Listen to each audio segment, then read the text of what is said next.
In this video, we're going to talk about a reaction of alkyl halides.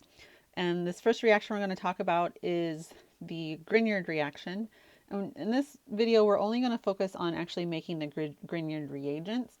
Later, we will talk about using those Grignard reagents in further reactions. So a Grignard reagent is where you're going to produce a organometallic compound. So it's an organic molecule that has a metal built into it. And what this does is it's going to end up creating a carbon with a pretty strong partial negative charge, which then allows that carbon to act as a nucleophile and react further and actually form carbon-carbon bonds, which is very useful in synthesis reactions. So in general, we're going to start off with an alkyl halide. That alkyl halide could be a chloride, bromide, or iodide. Fluorides do not work. And it could also be allylic,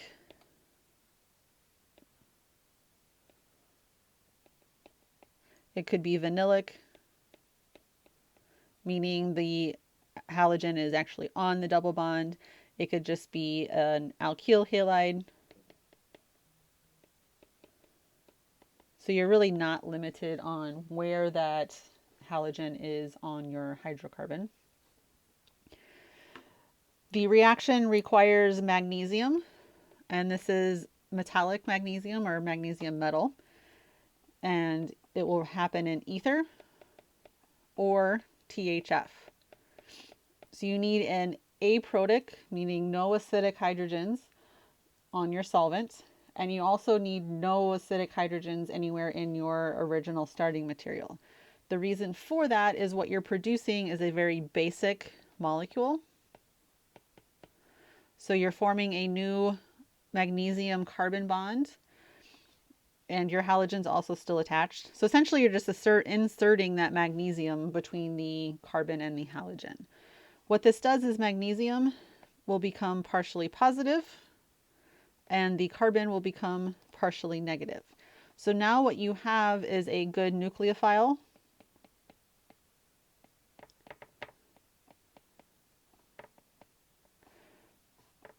as well as a good base.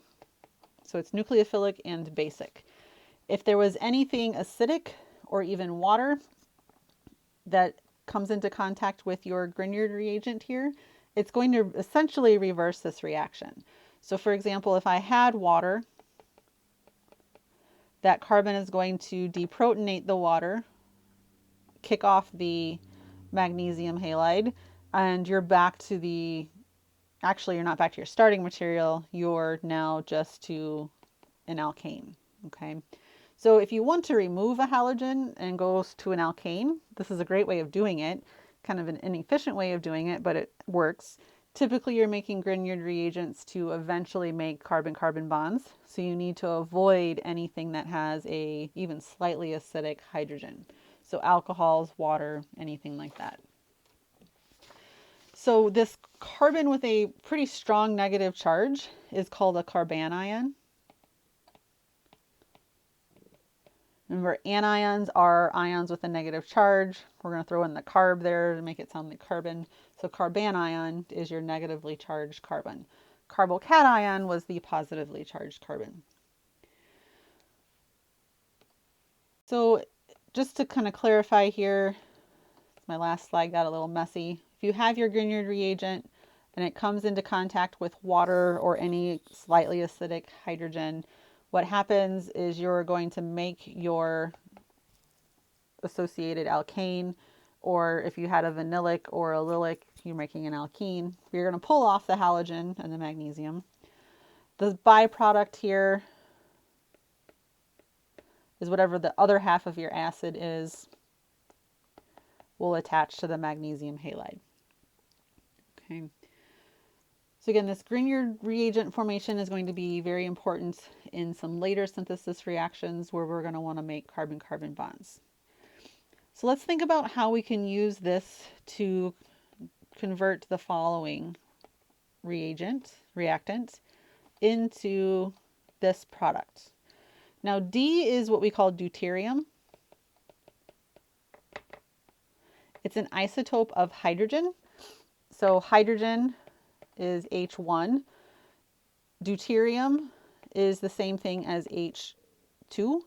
So it's hydrogen that has a proton and a neutron instead of just a proton.